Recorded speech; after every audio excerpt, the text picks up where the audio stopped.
নাম যশ প্রতিপত্তি নয়, আনন্দে থাকা যেতে পারে। তার হয়তো জ্ঞান কমনি তেমন একটা নেই, পড়াশোনা নাই, আনন্দে থাকা যেতে পারে। সে হয়তো গৃহত্যাগী হয়নি, সে হয়তো ওই তথাকথিত মুক্ত হতে পারেনি, আনন্দে থাকা যেতে পারে। আমাদের শাস্ত্রে ভুরি ভুরি দৃষ্টান্ত রয়েছে। ওই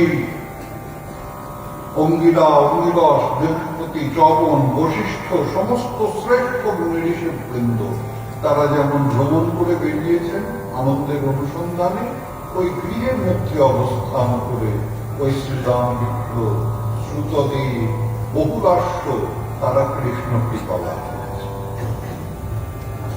আমরা কখনো দেখিনি কোন গৃহত্যাগীর জন্য ভগবান শ্রীকৃষ্ণ ছুটে গিয়েছেন করুণা করবার জন্য, কিন্তু গৃহীর জন্য গিয়েছেন।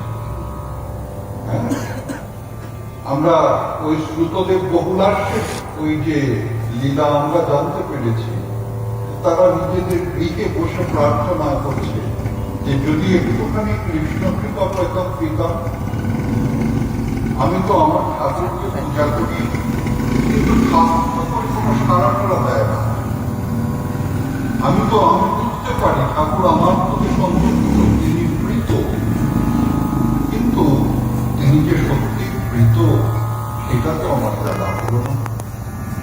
আমাকে তো একবারও নাম রাখলো না, এই শ্রুতদেব তুমি অমুকটা আমাকে খেতে দাও।